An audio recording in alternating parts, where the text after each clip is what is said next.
Welcome to The Blast Zone, the podcast where we dig up the bombs that shook Hollywood and try to find out why they went up in flames. This week, in space, no one can hear you bomb. This is Chronicles of Riddick.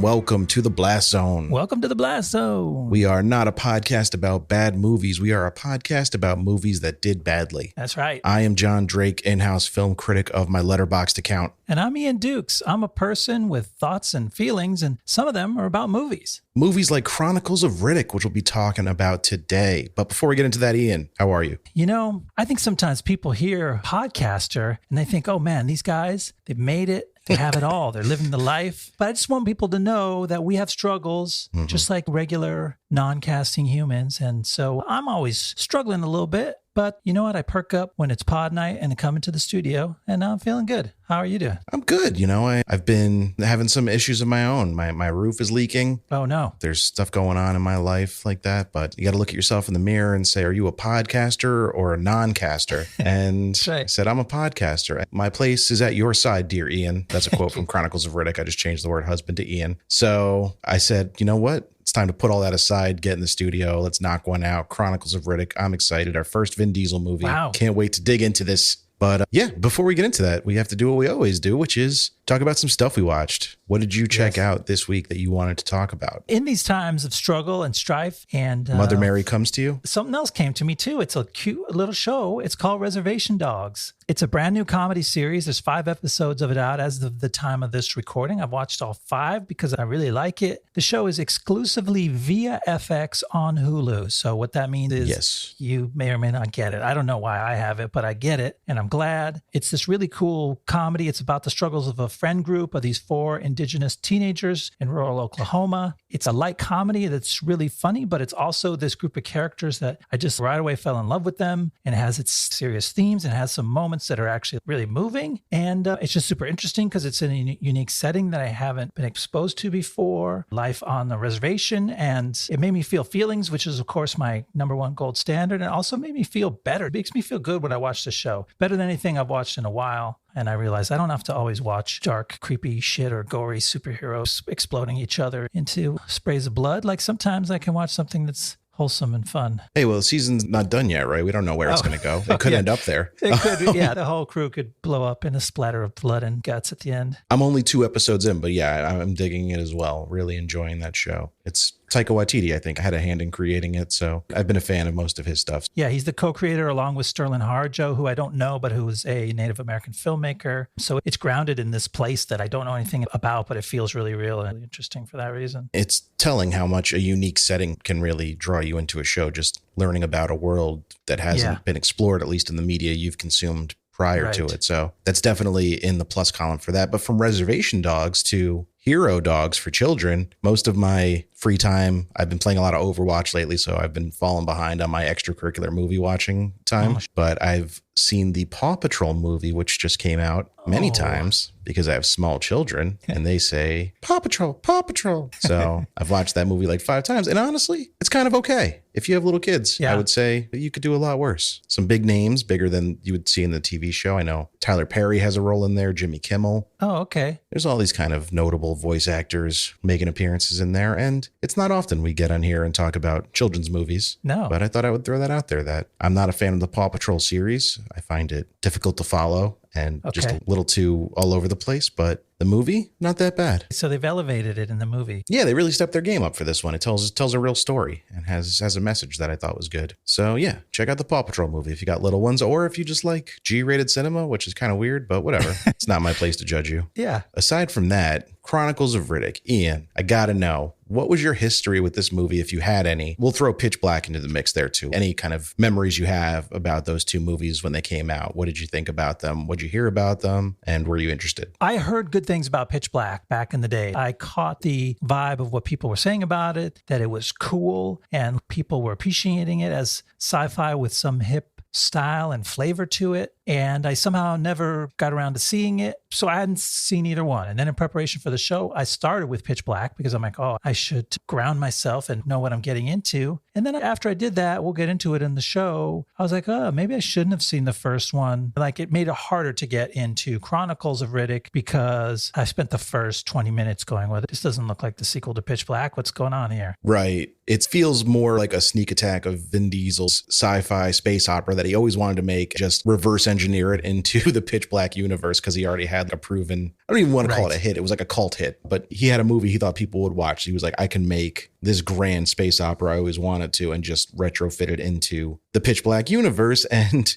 they do not fit. They are not of a piece together. These two movies are wildly different. I vividly remember renting Pitch Black on DVD from West Coast Video with a group of friends and watching it in somebody's parents' basement or whatever. And we all thought it was really cool. It's kind of a gritty, mid-budget, down and dirty sci-fi where it's trying to tell a pretty grounded story. Like, you could replace the aliens with just some kind of killers. It could be like a Purge movie almost, and it would still work just as well. And then compare that to this movie, which is just so over the top in its attempted world building. I saw a lot of people make the comparison of if Pitch Black is Alien, Chronicles of Riddick is Aliens. And I guess, like, no, I don't even think so. It would be like if Pitch Black was Alien and then Aliens was Dune.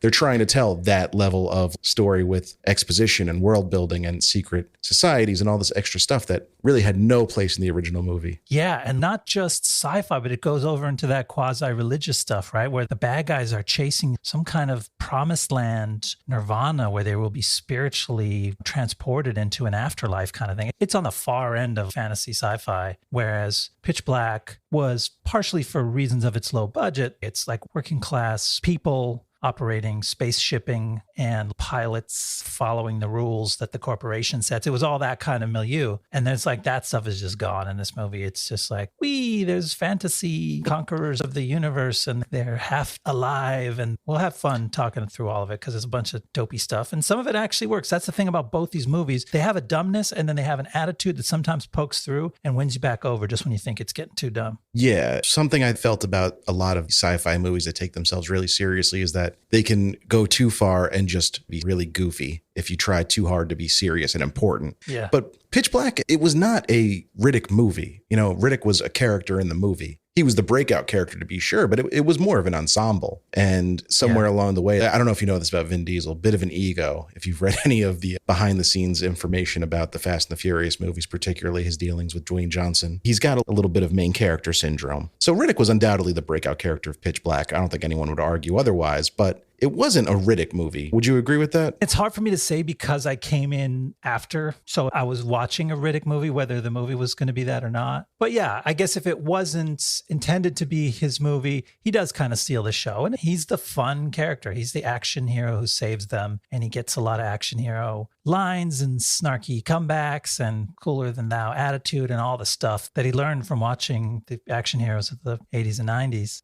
When he tries to inhabit all that. And he actually somehow pulls it off. As much of a weird place that Vin Diesel lives in, of almost being able to take him seriously, but also him being self-parody at most times. It also just kind of works to see him on screen. Even if you kind of go in dubious. I didn't go in wanting to hate him. I haven't seen him in much, but I was like, okay, I'm going to get the Vin Diesel show. And yet he still got off some lines where I chuckled. I'm like, oh boy, here we go. I think it's interesting to look at his career because at this point in his career, he was still trying. I think now he's been reduced to this wooden, like, he's 50 years old. He gets more and more gnome-like as the years go on. I feel like his ears grow and his head shrinks. And, you know, but like here, he was still very much a physical presence and he's charismatic enough to carry a role like this so much. He doesn't allow his characters to have any ounce of vulnerability. And I think that always hurts the movies that he's the star of. You know, he has to be the ultimate badass in every scenario and he has to win every fight. And there's just no vulnerability to it. There's no challenge. You never feel like he's in danger because you're like, well, Vin Diesel wouldn't let his character get hurt. So why should I worry about Riddick getting hurt? It's a good observation. I mean, I didn't think of it in those terms until you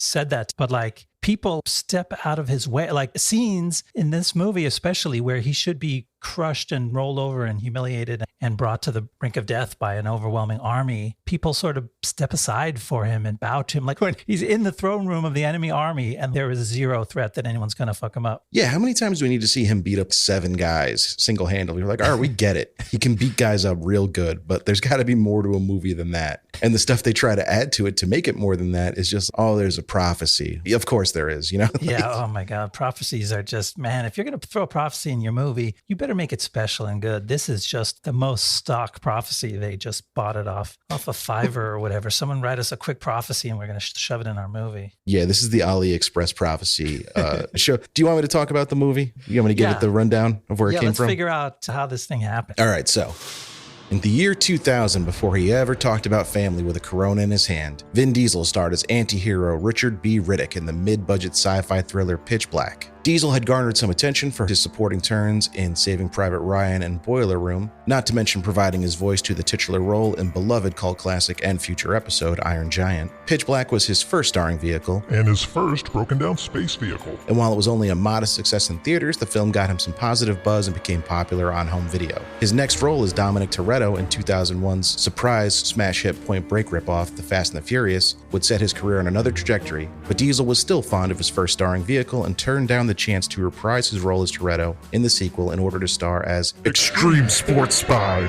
Xander Cage in Triple X, and also return as Riddick in the ambitious follow-up to Pitch Black, which would eventually be titled The Chronic. What? The Chronic. What? The Chronicles of Riddick. With Triple X and The Fast and the Furious both being box office successes, Diesel had some weight to throw around and secured a 9-figure budget, reported to be in the $120 million range for Chronicles. Keep in mind, the original cost $23 million and only made $53.2 million at the worldwide box office. Diesel reunited with Pitch Black director David Twohy, and the two ironed out a highly ambitious sci-fi fantasy story that would flesh out Riddick's backstory and the world around him. He's a hard man with an incredibly fleshy backstory. Filmed between June and October of 2003 in British Columbia, the movie would be released on June 11th, 2004, to disastrous reviews and was dead on arrival at the box office, earning a worldwide take of just $115.8 million. Oh no, all was lost for the franchise. All was not lost for the franchise, though, as the movie would develop quite a cult following after its release on DVD, particularly the director's cut that was released in November of 2004, and eventually got a third entry in the series, creatively titled Riddick, that had a much smaller budget of $38 million and made just under $100 million. Congratulations to bringing it home in the third period. What is my analogy here? Suddenly making a hockey analogy. But yeah, I think you were going hockey there, which I wasn't sure about. Yeah, this is the one they messed up. Yeah. It's a story of riches to rags to riches, I guess. Yeah, I think that's apt. But this movie has fans, man. Every time we put a tweet out or something talking about movies that bombed at the box office that people actually love, Chronicles of Riddick comes up time and again. This movie has fans. People really enjoy this character and this film particularly. I can see that. On subsequent rewatches, I always get closer to the movie and always feel more warmly towards it. And I could feel where you could creep over if you get into its vibe, if you decide that you're going to accept the more far out aspects of the world building and the mythology, then it's just a bunch of action and it looks kind of cool. It's like a dude movie for dudes. And if you feel like being that dude that night, you can dig it. They do keep changing the setting of the movie, which I think works in its favor. It doesn't stay in one place too long. It almost feels like a video game, which we can talk about a little bit later, where it's like there's levels, you know? Yeah. There's the opening level. There's the necromongers invading level. There's the prison level. There's all these little sections of the movie, and they feel like short stories. In a good way, I think it helps the movie keep its momentum. Yeah, it does a lot of mature, sophisticated things as a movie. Maybe sophisticated is too far, but it does things that a movie should do. It's not a dumb movie made by people who don't get movies. That's not how it fails at all. It just fails in being a little too grandiose, a little too self-serious and overwrought. But once you're okay with that, I don't know, it's kind of fun. Even though it's dumb, why am I in a gloomy, candlelit room with Judi Dench and Vin Diesel talking about mysterious prophecies. I don't know, but kind of looks cool. And then some fights break out. Judi Dench and Vin Diesel, romance in the air, maybe? I can't say. We'll have to parse that out a little later. But do you want to talk about the story? Such as it is, it's quite a story. Yeah, let's jump in and try to tell this story. All right. So, an evil army of necromongers is on a religious crusade, conquering planets and converting innocent people into more soldiers. Meanwhile, our hero, wanted criminal Richard B. Riddick, is hiding out on a remote frozen planet when he's found by a bounty hunter named Toombs. Riddick defeats Toombs and his mercs and heads to the planet Helion Prime to find out who hired them. It turns out his old friend Imam revealed Riddick's location to an air elemental named Arion, and the two of them used the mercs to lure Riddick out of hiding because he's secretly the last of a powerful race called Furians, and they need his help to save the universe. Suddenly, the Necromongers attack Helion Prime, conquer the planet, and kill Imam. Necromonger leader Lord Marshall demands the survivors join his army, but Riddick says no. Riddick escapes from the Necros only to be captured by Toombs and his new team of mercs. I just love that in this movie where people have names like Necromongers and Arion and the Furians, then our hero's name is Richard. It's so fucking goofy. I don't think they actually say Richard in this movie, but they say it in Pitch Black and they say it in Riddick. Yeah. Riddick, cool name. Richard B. Riddick sounds like a fucking senator from New Hampshire. Like Dick Riddick. Good old.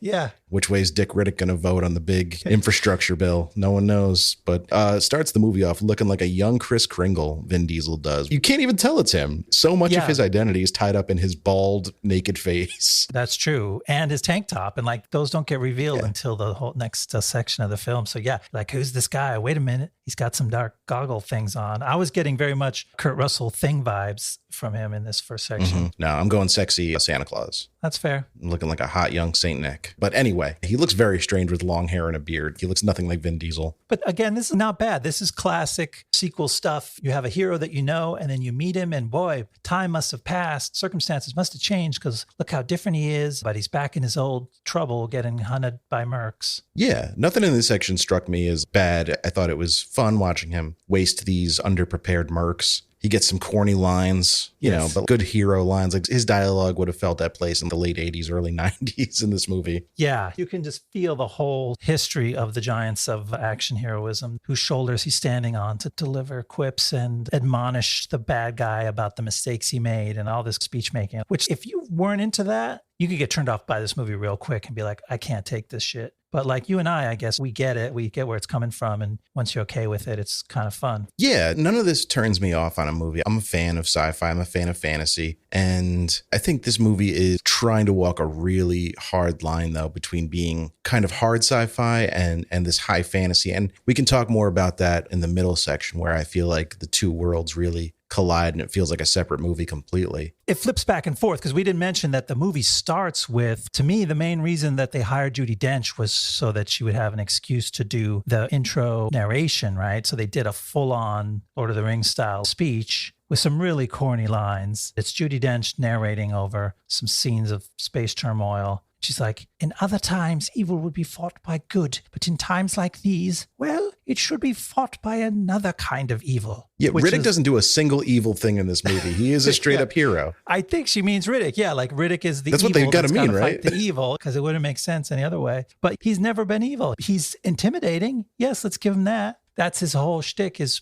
just scaring the shit out of people for just being way too cool for the situation. But as far as we've seen, he only helps people. And in the first movie, we find out he's an escaped convict. So like, oh, he must have some crime in his past. But he makes these allusions to, you know, well, they had it coming and you should have seen why I had to do the things I had to do. Everything is excused. He's not an evil person, except in everyone else's mind. Right. In the first movie, just based on the way he interacts with the other characters and some of his dialogue, you could maybe stretch it to anti-hero, but not in this one. He's a straight up hero in this movie. Everything he does is relatively noble. The people he kills have it coming. He never leaves an innocent person behind. He's not a complicated character. He's a straight up hero. And I wish the movie had tried harder to maybe give him more complexity and make him a true anti-hero, or drop the whole subtext about, oh, well, he's really a bad guy, but he's got to fight these other bad guys because they're worse. It just doesn't work. Yeah, that just didn't make sense. Like even when he's attacked by some of the soldiers of Helion Prime, who are not really his enemies, but they're after him. They think he's some kind of spy, and he fucks them all up, but he's careful not to kill anyone. This whole bunch of soldiers that are shooting to kill at him, he carefully disables them without actually killing anyone. Puts out the candles with his fingers like fucking MacGruber. It's such an 80s action movie with just way too much money. And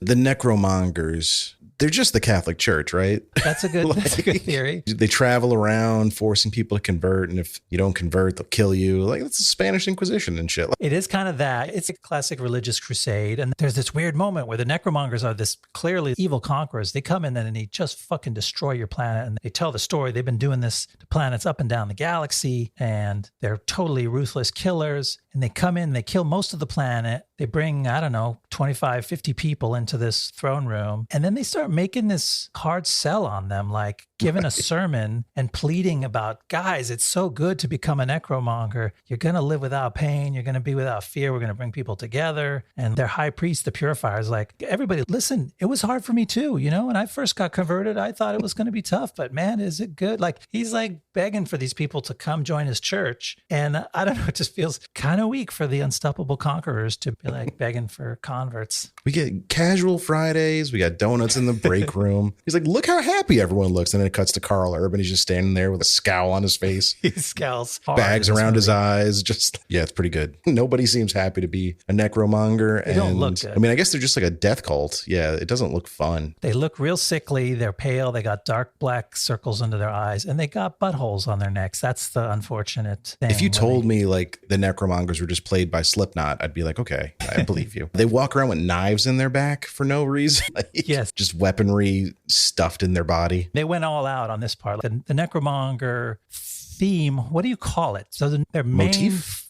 flagship, the main motif of them artistically is this big head with faces going all the way around it. And it's the top of their big spaceship, the flagship of their fleet. And it's the actual helmet of the head necromonger, the Lord Marshal. And I think they cast this guy just because he looks like the helmet they made. Like the helmet slides up the front face and like, oh, it's the same guy. Are you talking about a noted character actor, Colm Feore? I believe he's Italian. Oh, yes, I have heard of this man, Colm Feore. Their big ships reminded me of nothing more than Spaceballs when they have the giant vacuum cleaner in the Maid that sucks up all the oxygen from the Earth's planet. It's just weird having a spaceship look like a person, you know? I don't know.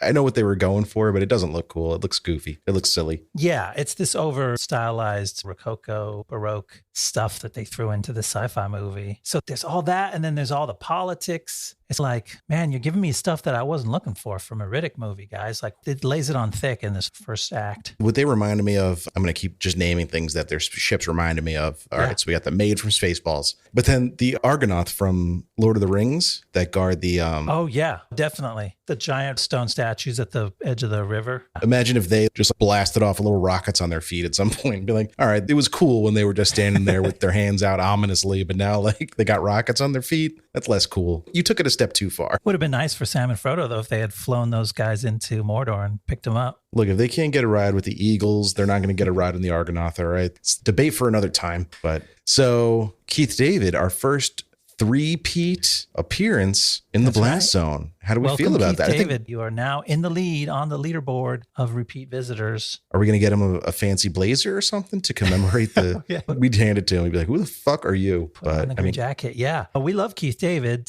It's unfortunate that he keeps showing up in these bombs. Yeah. This is not my favorite thing yet. Like he holds it down in this. He's in the movie for 15 minutes. Yeah. So like he cashed his check. I'm sure he probably filmed for 3 or 4 days. Whatever. Power to him. Yeah. Kind of a sweet gig. Go in, do a little accent. Play some Dungeons and Dragons with Vin Diesel in between takes. Yeah, stir up some sympathy and then get killed off. I wish they had done him better on his death. Like, he has to distract the soldiers to let his wife and his baby daughter get away. And he distracts his soldier and they go down this alley on this balcony. And then the soldier comes closer and he steps out and he's like facing his death very bravely. He goes, I know I'm going to paradise when I die. What about you? And this is the soldier who doesn't say anything and he just kills him. But there was like kind of like the balcony kept going behind him. I'm like, why did he step out towards the soldier and just sort of end it right there? He could have kept running. At least drawn the soldier further away from his wife and kid. Right. He had some moves he could have made, but it seemed like he threw in the towel a little early. I think the guy who kills him is the guy that Riddick then kills and takes the knife from, right? Same guy, same necromonger? Yeah, so that's the guy who for no reason has a knife sticking out of his back. That's just how spooky these guys are, that some of them got stabbed before in the back. By who? By a friend? By an enemy? We don't know. He just has a knife hanging out there and he doesn't give a shit because he's so big and strong and tough. Feels like it'd be appropriate if it was a friend because he got stabbed in the back. Yeah, it was like, that would be apropos. That would have been an interesting little bit of backstory. Who was this guy's friend who turned on him? But anyway, it's a convenient way, since they all wear this identical gray armor, convenient way for Riddick to hook up with him later and go, hey, that's the knife in the back guy. That guy killed my friend. I need to kill him now. And as we said, everyone defers to Riddick. Even a throne room packed to the gills with the enemy army is like, well, we better stand back and let Riddick do what he wants. And he kills the guy. Yeah, I guess that guy's not a back sleeper. He's more of a side or stomach sleeper, I would imagine. He's a total stomach sleeper, yeah. You picture him in the barracks, face down with that knife sticking out. He rolls over. He's like, oh, fuck. Forgot. Got the knife in my back. But yeah, he seemed like a tough guy because he was walking around fighting. He basically cleared the planet with a knife sticking out of his back. Riddick grabs the knife out of his back, sticks it in his front, kind of in the similar place, about the similar depth. The guy dies instantly right from the same knife. It's just where you put it. I guess that's the thing. Riddick is just a little more accurate. That knife, that's a 0.5 gram heavy in the back end. Oh, man. That was a corny thing, too. Why is the Lord Marshal, the head of this intergalactic crusade, asking Riddick how he likes the knife? How do you like this knife you found in the back of my soldier that you just killed? Yeah, isn't your plan to convert all these people and or kill them? Like, why are you just having this weird verbal showdown with Riddick? It feels like a movie thing, and it's not organic at all. Yeah, it's not grounded in anything. It's totally weird. And then Riddick, of course, has to be the super badass fighter because he grabs the thing. He does a sped up thing where he flips it around on the back and the front of his hand and spins it in 1,000 circles and hands it back to him. His hand, which is perfectly still when this happens, by the way. It's almost like if there was a parody of movies like this, that little clip would not be any different than it is in this movie. One of the weirder moments. Yeah, but he's got to be the toughest and the best fighter. Just the most, I don't know. It's stupid as shit. But and even when he's in jeopardy, he's not really in jeopardy. He's just cruising through and can walk out of there whenever he wants. And he does walk out of there when he wants. But first, he meets these oracles. Let's talk about a couple things that we do like about this. Yes. I liked, so they go, oh, we better find out who he is. Put him in the room with our telepaths, these quasi-dead oracle seers who can read people's minds and memories. And those were kind of cool. We're getting really into the fantasy because these creatures come out of the wall and they're wrapped in these gauzy black silks and they're speaking. It's kind of a Minority Report thing, but much more sort of fantasy style. Did you find those guys fun? Yeah, I thought that was a nice little touch. It kind of reminded me of 300, which of course came after this movie, when they have were they called the oracles as well? Yeah, I think those are your authentic Greek oracles. That's probably where the name comes from. Yeah, I got a similar vibe from them. But yeah, it was kind of like a creepy little detail that I thought worked much better than when they tried a similar thing with the intercom telephone system with the people later on. But we'll get to that later. Yeah, same creatures come back later in a weird scene for no reason. In a very silly way. But no, they definitely worked here. I thought it was a fun way to get some exposition out quickly, and it made sense within the universe of the movie. Yeah, as much as anything made sense. Then the Lensors, did you like the Lensors? Those are the creepy little dudes with the scuba masks. Yes. Yeah, they were appropriately creepy, I would say. Yeah, again, kind of dumb, but a fun way to add some creep factor. Like the main fighting is over and the Necro soldiers are going through town kind of cleaning up the stragglers. And instead of bloodhounds or some kind of dogs, they use these people that are creepy and hunched over and wearing blue lit scuba masks and have skull faces underneath who kind of sniff out people. And it's just a way to create this dramatic windup when they're going to kill the stragglers. So instead of just walking over and going, oh, hey, there's a soldier, make sure he's dead, they'll creep through alleys and then the Lensors will wind up and do these long, kill him, and they zap him. And so it's like these sort of moments of tension and you're wondering if your heroes are going to meet the same fate. But it's creepy. Some of them were former Cirque du Soleil performers, so they could do like those body contortions and weird movements. That explains a lot. Yeah, they do communicate a lot with their weird, creepy movement. They probably should have saved the Lensors for after they give their recruitment pitch, because they're like, look, it's pretty great to be a necromonger. Don't mind our weird little bloodhound people, that we walk around on a leash. You probably won't be one of those. You might be, probably not. Only a few people get to be those. Not very appealing. There's a lot of bad ways it could go for you. Karl Urban is in this movie, and why? I feel like he's way overqualified for this role. He seems to be having fun. Him and Thandiwe Newton are like hamming it up. The two of them seem to be like in their own little movie, just having a blast. Yeah, they play husband and wife, these high-ranking soldier, Lord Vaco and Lady Vaco, and she's a political mover and shaker in the palace there, which is just part of this whole palace intrigue politics that maybe we didn't need, but they're like, we're going to have fun with it. And Karl Urban just wields his looks like it's a weapon. Like he's covered up, as all the soldiers are, under these helmets that almost totally shroud their faces. And everyone in this throne room is now cowed to the Lord Marshal. We're sorry, we're going to convert. And Riddick's still standing there. And our guy, Vaco, walks over to him and takes off his helmet and just kind of points his handsome face and spiky hair at Riddick and is like, are you sure you want to mess with this? And it's like kind of a funny moment because he actually had nothing else but a little line about shouldn't you bow down? But it was kind of like his face was the weapon that he just deployed on Riddick. Kind of disappointing we never get the big showdown between those two that I feel like the movie really owed us, you know? That's a good point. He would have been the satisfying guy to have face off, but no. Right. And in the third act, we get the big showdown with Colm Feore, who must weigh 85 pounds, like soaking wet. We get that his power comes from the fact that he went to the Underverse and he can move like little teleport action. But I want to see two big guys fight, the two big bad boys, Riddick and Vaco. No, you're right. That would have been cool. I have to mention Riddick gets one of his most corny action hero lines. He's in this room. Everyone else is bowed. Vaco says, you got one chance to bow to the Lord Marshal. And Riddick goes, look, I'm not with everyone here. It's like... just to lose it in a way is that a line from another movie? Is he quoting something else? That is a really funny line, actually. I don't know if it was supposed to be. And it comes out extra New York, and it's just like very urban contemporary, this line in this fantasy sci-fi movie. Look, I'm not with everyone here. That's very funny. He was born in California. Oh, was he? So, yeah, but he put some Brooklyn style on that line. Yeah. And then, so before we move on to the second section, we do have to mention that the mercenary that Riddick faces off with in the first little portion of the movie, Toombs, we're kind of left wondering how he ends up. He locks him up, and we do find out that Toombs survived and is now back on the hunt for Riddick. Yeah. And I know we mentioned in the synopsis, but Toombs is kind of a big player in this movie. I mean, he really is driving some of the action now with this next section. Yeah, he is sort of the pivot point. He is the bad guy on the other half of this movie. One half of this movie is a sci-fi fantasy. The other half is a gritty sci-fi crime story. And so he's the bad guy of the gritty crime story. And he's pretty good. He's got that 80s movie villain kind of nasty charm to him. I think he carries it kind of well. Yeah, I wouldn't want to say he's charming, but, he's entertaining. He's engaging to watch. He's silly. He seems to know what movie he's in. He's got weird facial hair, always a hallmark of a good, goofy action movie villain. I don't know. I'm a fan of Toombs. I thought he added to the movie. And I thought the sections of the movie that he was in are the strongest. So maybe that's part of my bias. But I actually really like the next portion of the movie. Yeah, you want to tell us where it goes from here? So Toombs and the Mercs take Riddick to a prison planet called Crematoria, where the sunshine is so strong it melts rocks. While the Mercs and prison guards fight over Riddick's reward money, Riddick runs into the spunky kid from the first movie who has now grown up into a beautiful but deadly woman named Kira. Riddick and Kira race against the guards in the rising sun to reach an escape ship,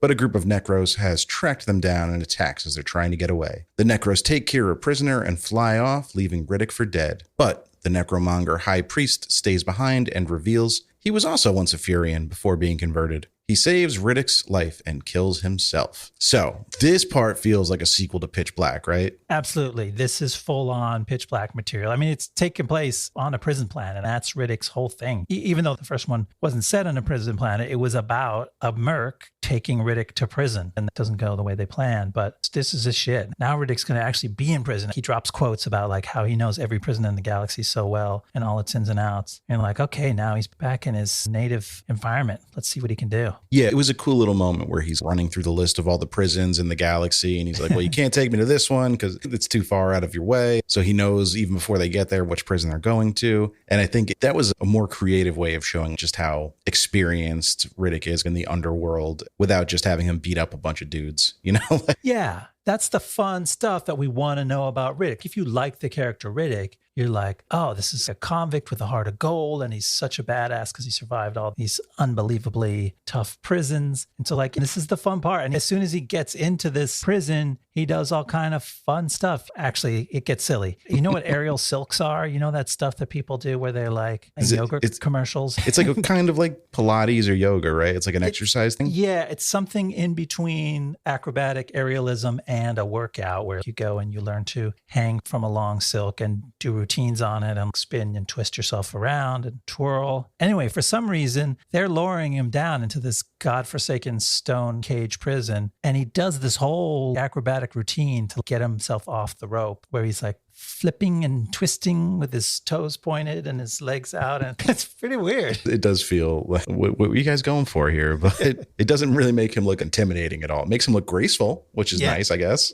Yeah, like a Cirque du Soleil kind of a dude. I don't know. I think they jumped the tracks there for a second. But then they got back. He does all kind of goofy stuff in this section. He kills a guy with a teacup just to show what a badass he is. I mean, first he tells him he's going to kill him with a teacup, and then he does it. Yeah, that's some Billy Jack shit. I'm going to take this teacup and I'm going to whop you. No. And then we got to talk about Kira. It's a little confusing because they changed her name and recast the role. So is it really supposed to be the same person? I think it is, but like, why the name change? Yeah. Why couldn't she be Jack still? That would have been fine. Because, yeah, she was Rihanna Griffith as Jack in Pitch Black. And now she's recast as Alexa Davalos, who, to be fair, is a better actress. And I'm all for the recasting in a situation like that. But the name change and the recasting just feels like you're moving too far away from the original. It felt unnecessary to me. Is Jack too much of just a regular ass name for this world that they've trying to create of high fantasy? Maybe that's the problem. No, I guess it was supposed to maybe signal her transformation, that she is now a grown woman. She has taken on her true identity, but her whole character is kind of stuck halfway between a romantic character and a kid sister. She was a kid sister kind of character, right? She was the tag along kid who thought Riddick was super cool. And then she grew into a woman and tried to emulate Riddick's life by getting herself thrown in prison. And she's like, oh, it fucking sucks. Why did you make that seem cool? Because my life has sucked so far. And they never really pay off the romance, which I think is to the movie's credit. They kind of hint at it, and she maybe seems to be pursuing something, but Riddick doesn't act on it, which is good because she was like a little kid and Riddick was like 30 the last time they were together. So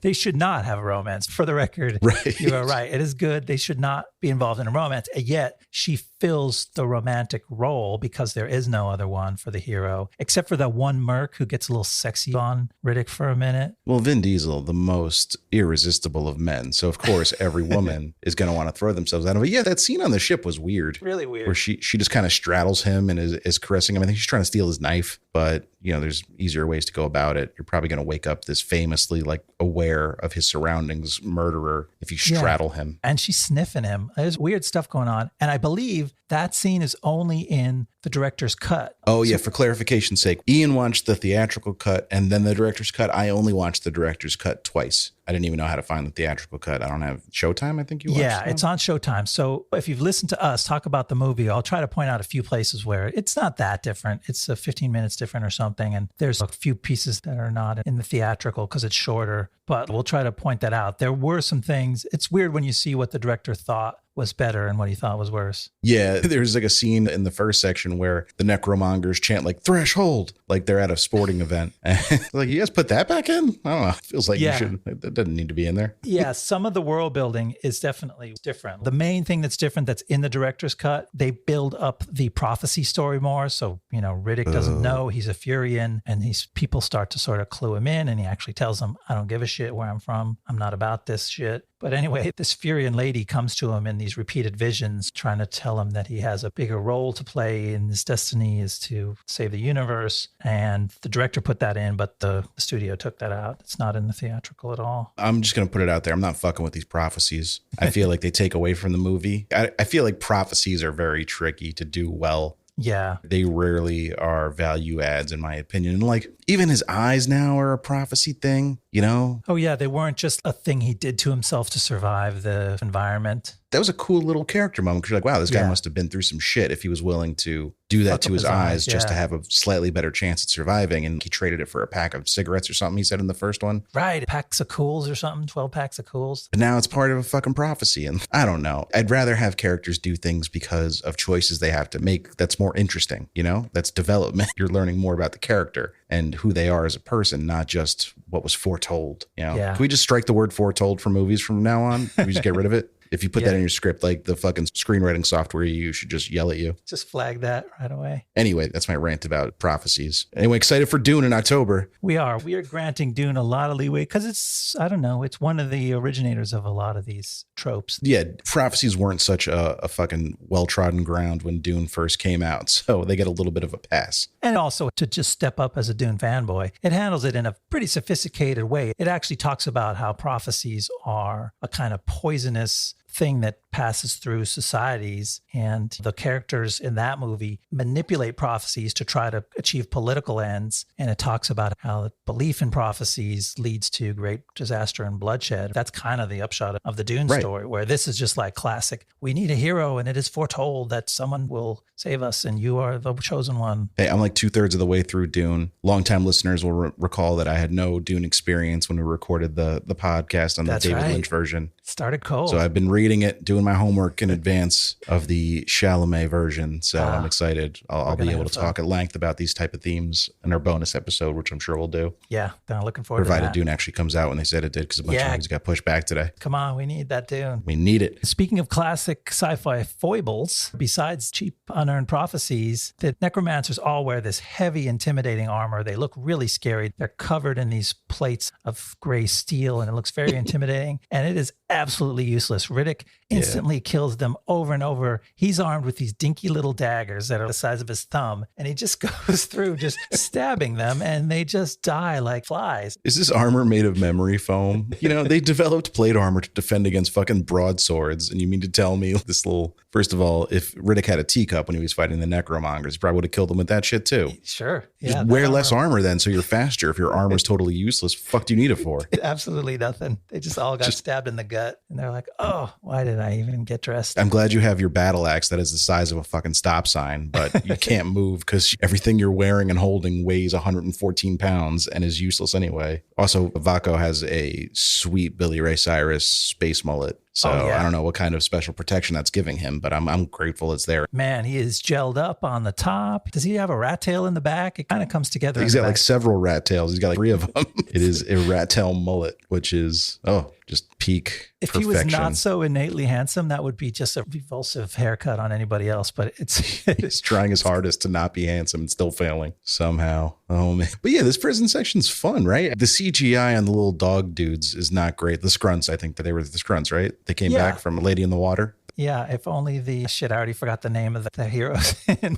Narf. The Water. I guess Kira was a Narf, and Riddick wow, it checks out. She was kind of redheaded, right? Was she? I don't know. It was dark in that cave. I like Alexa Davalos though. She's really good in the show The Man in the High Castle, if you've ever seen that. But she's in other stuff, I'm sure. But yeah, she's not great in this movie. I feel like it's not playing to her strengths. She's trying to play like unhinged, loose cannon type character. Yeah. And sometimes it comes off just a little try-hardy. And I hate to use that phrase, but like she's acting with a capital A at times. Yeah, the whole movie is, because only Vin gets to be trying hard, but trying hard under the most ice-cold veneer, where she has to be the excitable killer and show him up. It's a little tiresome at times, but yeah, we have fun in the section. Like we said, it gets back to Alien style. There's these grizzled guards that you figure like everyone's trying to grift each other. This group of mercs lands, and they're negotiating for what's the bounty on Riddick's head, and how are we going to get it paid, and how do we calculate it, and they're all planning to stab each other in the back, and they do, and that's fun. Yeah, some nice low stakes, real down to earth sci-fi shit. Like I said, the sci-fi elements here are superfluous in the sense that you could place this movie in the real world, just change a few little things, and it would still work. Right. So yeah, I mean, it's just good storytelling in this part, but it does feel like a completely different movie. Another thing to praise about this section of the movie is they dove right into the heart of the premise, and Riddick's hook is that he sees in the dark because he had his eyes worked on, and he wears goggles the rest of the time. So he hates the sun. He does not like it when people even turn lights on. And ironic, they send him to a planet with the brightest sun in the universe. So like, this is a fun thing. This is Riddick versus the sun. Like, what could be a bigger enemy for him? Right. I just picture him stabbing the sun with a tiny dagger, and the sun's like, just winking out. Did you find, this is like a weird little aside, but I feel like the goggles are too small. They're too close to his nose. So they look kind of silly. They look okay. What ruins them is when light shines on him and you see where his eyes are in the goggles, because they're not in the center. And they're like out at the edges, and it looks bad. They should have CGI'd that because you don't notice it necessarily. They're kind of weird bug eye goggles, but then there's a couple scenes where you get a glimpse and you're like, whoa, his eyes are in the corners of those goggles, not in the middle. And it looks dopey.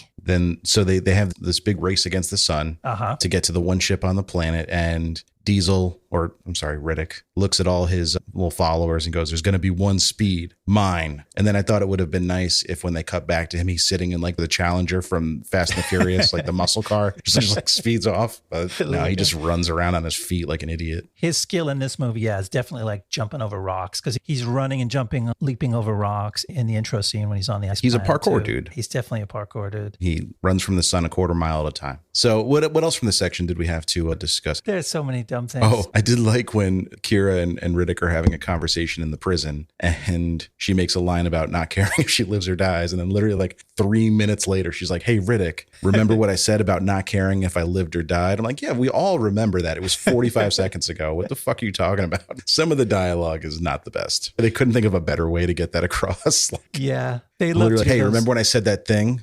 There's better ways to allude to past statements than just repeating them. In an action movie, you always have to do callbacks and reversals. So they felt obligated. Well, it turns out she does want to live. And stay tuned because some bad news on that front. Yeah. All right. Take us home, Ian. So back on Helion Prime, Riddick sneaks into the throne room of the Lord Marshal's flagship and confronts him. The Marshal taunts Riddick by showing that he's converted Kira to a necromonger. Riddick fights the Marshal one-on-one, but he's losing due to the Marshal's supernatural powers. Kira steps in and saves Riddick by stabbing the Marshal, who then knocks her into a spike that impales her. At this point, the ambitious necromonger Vako tries to use this moment to kill the wounded Marshal and claim the throne for himself. The Marshal dodges Vako's blow and runs right into the clutches of Riddick, who stabs him right through the brain. Kira then dies in Riddick's arms. The Necros kneel before Riddick because by law, he is their new leader.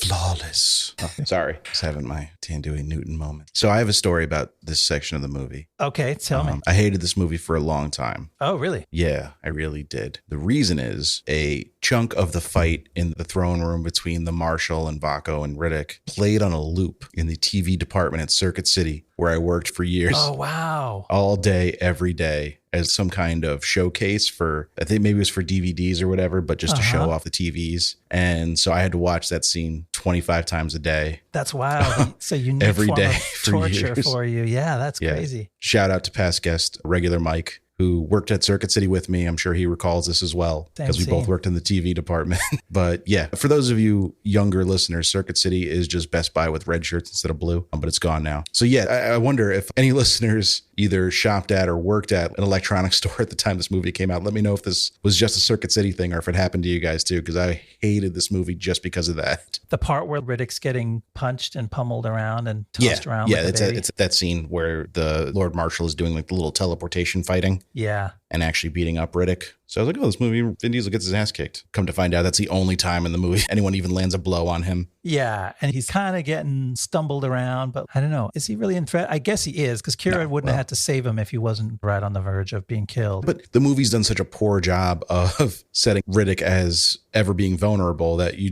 kind of shrug your shoulders anytime he's threatened at all. Yeah. He's presented as so invulnerable. You don't really worry. And you know, the moment you see that Kira is a necromonger and the Lord Marshal is gloating about it, you know that she's not really brainwashed and she's going to overcome her conditioning and help him. Like, there was no reason to think, oh boy, she's gone over to the other side. That's the end of that story. This is also the section that has the necromonger telephone game, like the Nextel two-way. Yes. What a weird future world. Like, these guys have spaceships, and yet inside the ships, Vako and his wife, played by Thandiwe Newton, they're plotting this palace intrigue the whole time. They're waiting for the right moment to strike so Vako can do away with the Lord Marshal and become Lord Marshal himself. And so they have to have a phone call to plan their next move. And she has to tell him that she saw Riddick sneak on board the ships and they're going to plan on how to handle it. And so they pull a couple sarcophaguses out of the wall. Wherever they are, they're not nearby enough to meet up. Right. Place a call. So these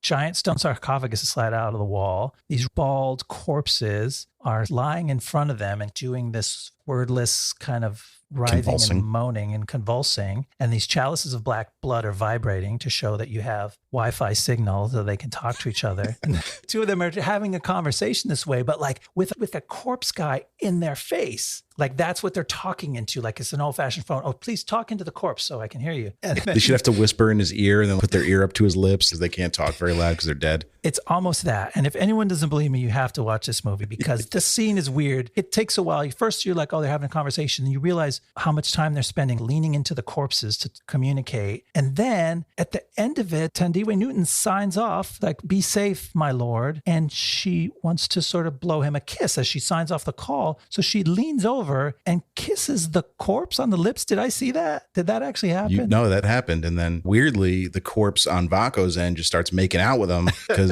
he had to really convey her love for him. It's his job to translate. He's merely a vessel. He's merely a conduit. No, she does kiss the corpse on the lips, and I think it was very strange. And then I think Vako on the other end, you're like, wait a minute, is he going to have to receive that kiss by leaning over and planting his lips on the corpse? And he like hesitates for a second, and then he hangs up and the sarcophagus slides into the wall. So it was almost like he decided, no, I'm not going to. He thought about it, yeah. The long distance relationship implications of these things is just monstrous. Imagine phone sex. I don't want to know how that would even go down, but yeah, no, that's a real scene in this movie, this $120 million movie. They're just talking to a bunch of dead bodies as phones. Yeah. I mean, just talking about it here, I actually don't believe it happened. After we sign off, right? I'm going to have to go and watch it. Is this a fever? Is this a Healy and his dad moment? Did we just both have a fever dream that this happened? Yeah. No, it's too in weird. there. I wrote it down so we could talk about it. I still don't believe it. This section has a lot of unintentional humor. You made a note about when the Lord Marshal is pulling Riddick's soul out, but Riddick's soul makes a little face at him. I think that's one of the most unintentionally hilarious scenes in a movie I've seen in a long time. That is real funny. Can we promise to find that picture and put it in the show notes? I will try my hardest. I'm writing this down. Show notes, Riddick face. Riddick's angry soul. Because we didn't mention that the secret power of the Lord Marshal is because he's been to the gates of the Underverse, where the Underpants gnomes come from. He has been granted this supernatural power, both to leave his own body and do this teleporting around in a slinky ghost way, and also just to yank the souls out of people's bodies, killing them instantly, like some phantoms that we met a few episodes ago. Ooh, not ghosts. Oh, wait, they are ghosts. Yeah, Spoiler. Phantoms are ghosts, I think, was the secret. Sorry, we spoiled Final Fantasy, The Spirits Within for you. But the spirits were ghosts and the phantoms were spirits. By the transitive property, the ghosts are also phantom. Okay, got it. But anyway, those ghost, phantom, spirit aliens, they killed you by yanking your soul out of you. And gosh darn it, if the Lord Marshal doesn't do the exact same thing. Also, Shang Tsung for Mortal Kombat, some shades of him in that. A little boop, got your soul thing going on. But stealing your soul, kind of a tried and true, like, oh, it's a fate worse than death. But I don't know. It seems better than being a necromonger. At least it's fast. The guy who did get his soul yanked, he didn't seem to be in pain. He was scared for a minute before he died. But anyway, Riddick is too tough. You can't just yank his soul out of his body. So Lord Marshal's like pulling on it by the head. And yeah, Riddick is like gritting his jaw. Give me your soul. And Riddick,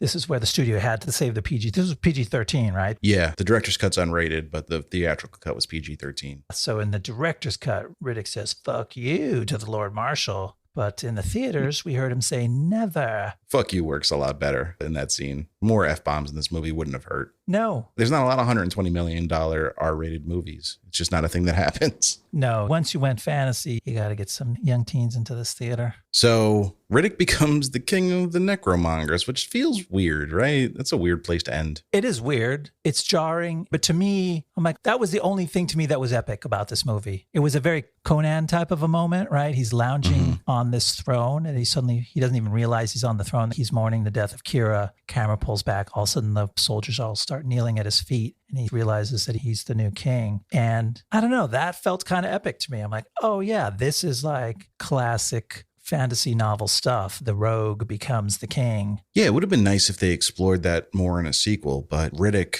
the movie, I have not seen it actually, but apparently it kind of retcons that a little bit, or it doesn't really address it as much. Of course, they started over with some other idea they had that they thought was cooler at the time. It's probably too expensive to get all these big name actors back and build all the sets again. Riddick, the third movie, is just a much smaller movie, so they probably just couldn't afford to continue the necromonger storyline. Oh, that makes sense. Because, this movie lost a ton of money or we wouldn't be talking about it. So this is one case where I respected the director, because in the director's cut, the movie ends pretty abruptly. Riddick looks around, sees what he's done, killed the king. He sees them start to kneel, and he repeats the line that they've told him, you keep what you kill, as he realizes, oh shit, I'm the king now. And it just kind of ends there, which is fun. In the theatrical, I guess the studio didn't trust the audience to get that, so they dummied it up with, first they have Vivako say the line instead, which doesn't help anything. You keep what you kill. It's just, oh, he's teaching Riddick because Riddick doesn't know what's going on. And then Dame Judi, as the elemental Arion, who's been hiding in the wings the whole time, comes back in to close it with some voiceover, and it's totally dumb. She goes, what are the odds? This dark army at the feet of a lone outlaw and the fate of the rest of the universe? I love your Judi Dench impression. It's probably just turning into 10 different accents. It sounds like Meryl Streep's Julia Childs a little bit, which is not a bad thing. What the fuck was Judi Dench doing in this movie anyway? Did she serve a purpose? Really? She was set dressing. She made it classier. She gave him a nice voice to do voiceover. The character doesn't make sense. Did you ever figure out whose side she was on? I mean, she was the one who brought Riddick there because she was trying to save the universe. But then she's kind of just hanging out with the Lord Marshal half the time. She's a very passive observer of all this stuff going on. She's really just there to say some vaguely fantastical lines once in a while. Just, oh, pity. I don't know. Give us some exposition, add some perspective. I guess it's like a sci-fi trope that they tried to work in, the elevated intellectual race that watches everyone else. So. Sure, like the Bene Gesserit or the elves. The Jedi. Yeah. But like you said, she does the Galadriel voiceover beginning thing, but then Galadriel comes back and has a real impact on the story of Lord of the Rings. Yeah, Galadriel is right in the thick of it. I think what happened here is, and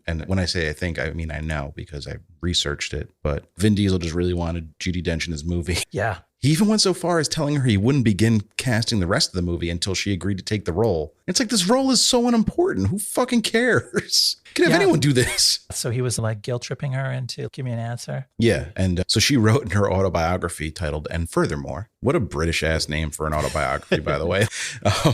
She never really understood what was going on in the movie, but she had fun making it and thought the sets were great, which is just adorable. Also, there was rumors that Vin Diesel got her into Dungeons and Dragons on the set of the movie, taught her how to play, and apparently she may have dungeon mastered for her grandkids. Oh, well, that's like a really nice story. Yeah. See, that's where this movie has a wholesome side. If you see it as a Vin Diesel adventure, like personally his adventure making the movie and living out this fantasy for himself, it makes a lot more sense and it's more charming and heartwarming. Yeah, he's clearly like a big dork in a jock's body. He loves fantasy. He loves sci-fi. Just look at the kind of the roles he's taken. I mean, he's always going to do the Fast and the Furious movies and he takes them entirely too seriously. But then he's in movies like Bloodshot, which is this weird sci-fi action movie he made. The Guardians of the Galaxy thing is just a voice role, but still he's in the comic book world. I think if he had his druthers, he would be doing these kind of, The Last Witch Hunter was another one too. He loves these kind of high fantasy, hard sci-fi, obscure properties. And I just don't think audiences go there with him. He seems to be,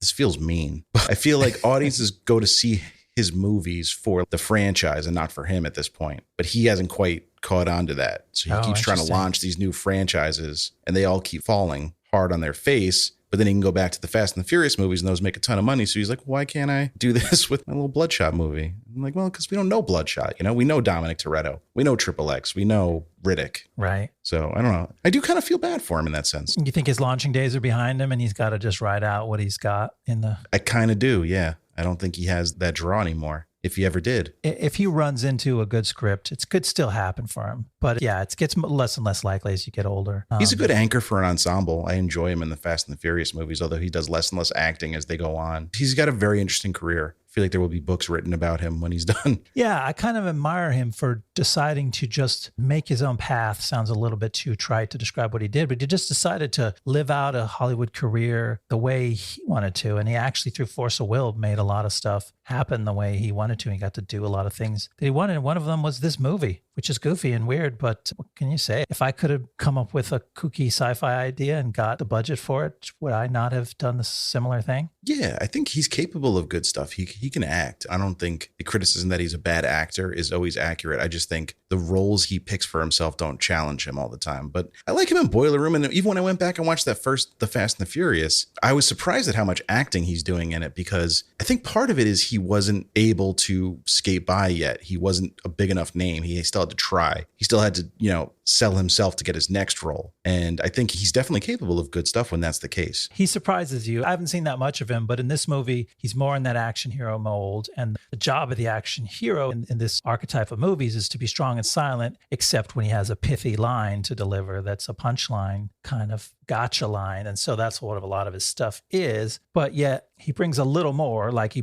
brings more acting than an Arnold, or sometimes even than a Stallone brought to those roles. And it grabs you. So there's little moments, right, when you think the movie is too dumb, you go, oh, that was funny the way he said that, and kind of keeps the balloon up in the air a little longer. I think Stallone is a better actor than him overall, but I think if you compare like Riddick to Cobra, yeah, I'd say like he's doing better in this than Stallone does in Cobra. Yeah. It's just, you got to look at the roles. Like Stallone in First Blood, yeah, that's better than anything Diesel's ever done. But it's just how he plays these type of action hero, stoic roles. So this movie came out, opened with $24.3 million domestic. Why do you think this movie flopped so hard? Do you think they just overestimated the audience for the Pitch Black movie? Do you think it had something to do with maybe that Harry Potter movie, Prisoner of Azkaban, coming out the week before? What's your take on why this movie failed so hard? It was second place to Harry Potter. Azkaban was a cool movie. Actually, I'm not a big Harry Potter fan where I know it, but that movie stood out to me as having some edge to it, as being the first. That feels like the point in time where the Harry Potter movies stopped being kids movies and started being fantasy movies for everyone. Stopped being cute and started to have some edge. Oh, and Alfonso Cuarón directed that, who is a very adult director. Oh, yeah, for sure.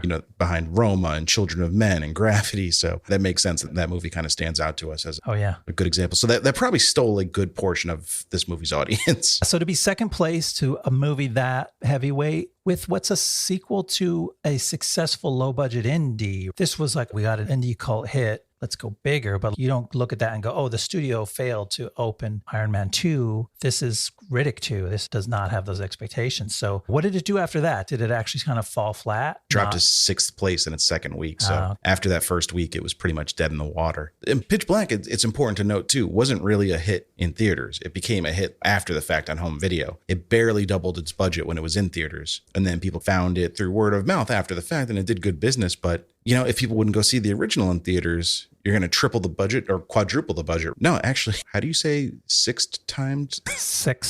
If you sextupled the budget from 23 million to 120 million, it just feels like hubris at that point. Yeah. Like, where are you getting these numbers from, man? I don't care how many fucking DVDs it sold. DVDs are not theater tickets. It's a whole nother ballgame. Yeah, my theory is that they just got ahead of themselves. And this is me doing a lot of speculating, but we talked about Vin Diesel is known for his ego, and the director seemed to have gone along with him on a similar journey, that they both went, oh, we did something right. The people want us. They want your stories. They want my face. And we have carte blanche, as you might say, a blank check to do whatever we want. But that's not what the audience told him. What the audience told him is, you overperformed. You did a low budget movie and it made its money back and it got more popular on video. And they just tried to cash a check that was way too big. Right. It's like they got a check for $50 and tried to buy a car with it. Yeah. But it's funny you mentioned that, because Diesel and Twohy kind of seem to be kindred spirits in a way. They've got this fruitful, collaborative relationship now because they made Pitch Black together. So then David Twohy's kind of an interesting guy. He'd been around Hollywood for a long time as a writer. He'd written some good stuff. He wrote The Fugitive, the Harrison Ford movie, one of my faves. That's a good credit, yeah. Yeah, you want that on your resume, you can probably find work for a while. But he's also written some movies that we could cover if we wanted to, like G.I. Jane. Okay. Terminal Velocity, a very bad movie. Waterworld, one of the most famous bombs ever. It was a David Twohy screenplay. Oh, shit, that could sink your career. Like, you put that in The Fugitive on other sides of the scale, and now all of a sudden things are not so much on your favor. Whatever goodwill you got from The Fugitive, you're spending it fast. So then Pitch Black comes out, which he wrote and directed. And then he wrote and directed a little movie called Below, which I actually really enjoy. It's a little submarine horror movie, like Ghosts on a Submarine. Oh, spooky. Yeah, not bad. I think I'm remembering correctly, Zach Galifianakis had that little supporting role in there, one of his earliest movie roles. That sounds kooky and fun. As like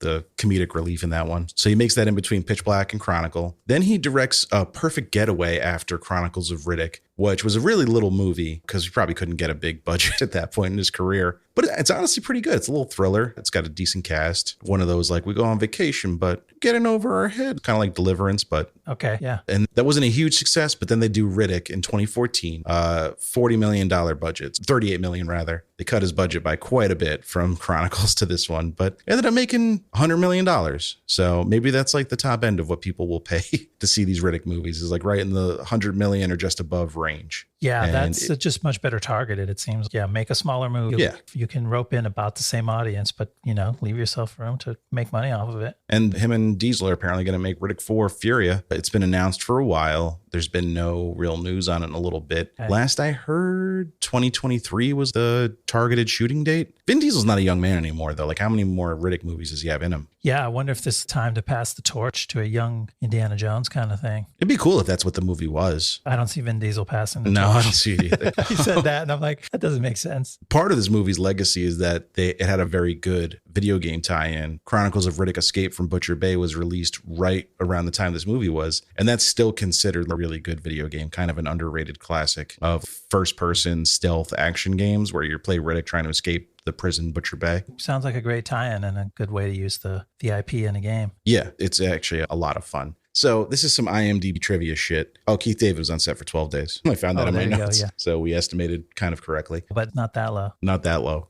So this is the list of people that were considered to direct. And I don't know if this was just like names Vin Diesel wrote on a piece of paper in crayon. They've got David Cronenberg, Guillermo del Toro, Alex Proyas, John Landis, and Peter Jackson. That feels like Vin Diesel's wish list, right? And they're like, you can get David Twohy again and you'll be fucking happy about it. And he's like, okay. Yeah, that was thinking too big for his britches. David britches. Cronenberg? Kiss my ass. This is 2004. He's like, what, a couple years out from making A History of Violence? He's not directing Chronicles of Riddick. Yeah, nobody is. I mean, I wonder what studio would have actually paired like a serious name like any of these guys, what that movie would have been. Yeah. Maybe they would have shaped it into a real quality movie. They would have had to taken a lot of control and hacked the script. I don't think at this point in his career, like Del Toro was necessarily above doing a movie like this. Certainly not at this scale. I don't think he'd had a budget this big at this point in his career. I can't remember when Hellboy 2 came out. It might have been right around this time. Well, Hellboy came out in 2004. So Hellboy doesn't have a $120 million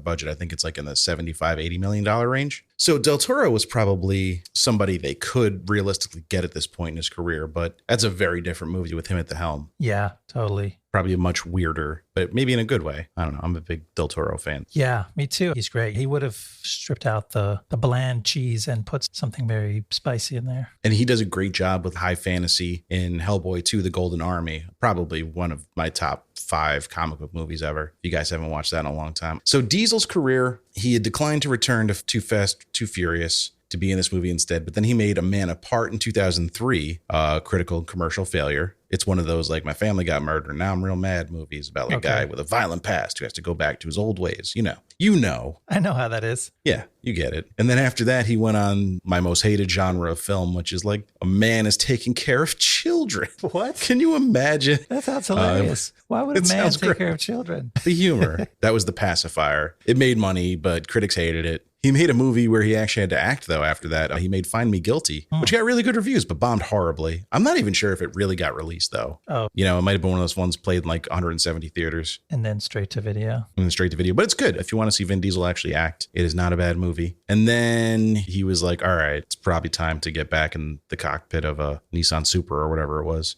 Nissan Skyline. Oh, God, you can't air that. People heard me say. You can't mix the Toyotas and your Nissans. No, I'll be flayed in the streets. So, yeah, he was like, I got to pop up at the end of Tokyo Drift in a little cameo role. And he's been Dom Toretto ever since. He's probably at least an 8-figure millionaire many times over, if not a 9-figure millionaire by now. And he just uses his Hollywood cachet now to make weird little movies like The Last Witch Hunter and Bloodshot, which both bombed. So take your pick. We got Vin Diesel movies to choose from. And he's gotten into EDM now. This is interesting. We're going to have to put this in the show notes too. Yeah, you guys got to listen to the Vin Diesel songs. He's got 2 songs up on Spotify, YouTube. They're Feel Like I Do and Days Are Gone. He's not under a pseudonym. It's just Vin Diesel right there on Spotify. He doesn't have a fake name. It's just 2 songs. It's just 2 songs. I don't think he has any intention of releasing an album because he released these a while ago. He's not the least musically talented person of all time though, right? Yeah, at first you're like, oh, hey, Vin Diesel's doing EDM stuff. I'm like, oh, interesting. He's like a DJ. He's making some instrumental tracks, house music or something. And then I put it on. I'm like, wait, somebody's singing this. And I'm like, wait a minute. Vin Diesel is singing in this Vin Diesel song. That's crazy. He's no Jeremy Renner. So his singing voice isn't great, but he kind of understands like song structure. Yeah, like the songs have nice musical hooks. It's very approachable pop EDM songwriting hooks. The music is pleasant. There's none of the Vin Diesel dark edge to it. This is happy, friendly EDM pop, like with catchy melodies, and he kind of pulls it off. Like the guy has some talent for this. I don't know anything about his story. Does he have a friend who he does this with, or how much is this Vin Diesel's secret passion and he produced these tracks himself? I have no idea, but take a listen. Let us know what you think. If you guys want to know what I think they sound like, if Imagine Dragons released a single, like the way you used to get CD singles, when there would be a song and then there'd be like a remix of the song, it sounds like the remix that would be on the CD single of an Imagine Dragons song. That's an elaborate analogy, but I like it. I know. I walked a mile for that one, but I feel strongly about it. Ian, what are your final thoughts on Chronicles of Riddick? Anything you wanted to say before we sign off? This movie's just okay. It's kind of fun. I think that it works let me say this in one stretch. I think this movie works as a kid's movie, except the kid is Vin Diesel. And so that's very apt. Yeah, I like that. You have to accept his point of view. This is the shit he likes. And if you get into it and pick up some of his enthusiasm for how fun it is for him to have these things in this movie and create the legends and the lore and then fight his way through this whole universe that he's created, then you can have fun with him. Don't go into it wanting it to be your idea of what a sci-fi movie should be, because it's not your movie. It's Vin's movie. But if you're okay with that, you can have fun. Well said, Ian. Thank you so much. My closing thoughts, as usual, are less eloquent than Ian's, but this movie's kind of cool. I don't know. It's silly. It's goofy. It takes itself too seriously. It tries to do too much. There's too much exposition, too much world building that doesn't go anywhere. All that being said, though, it's fun. There's some good fight scenes, some good action scenes, some hilarious one-liners, some real great unintentional comedy. You could do a lot worse if you like this type of movie. And keep in mind, like Ian said, you're just along for the ride. This is Vin's show. But yeah, that's Chronicles of Riddick, man. I was pleasantly surprised after my Circuit City mishap with this film to find out that it is not as bad as I expected. That says a lot, that it brought you all the way back from Circuit City hell to, hey, this is kind of fun. That's a good achievement. Vin can be proud. Absolutely. All right. Thank you guys for listening. Please make sure to rate, review, subscribe, follow, other words that mean the same thing. You can find us on Twitter. We're BlastZonePod. You can shoot us an email, blastzonepod@gmail.com. We're going to be doing a mailbag episode, so send us any questions you have. You can DM us on Twitter. You can ask it to us on the timeline. You can email us, whatever you want to do. And we will see you next time in the Blast Zone. See you next time in the Blast Zone. The Blast Zone.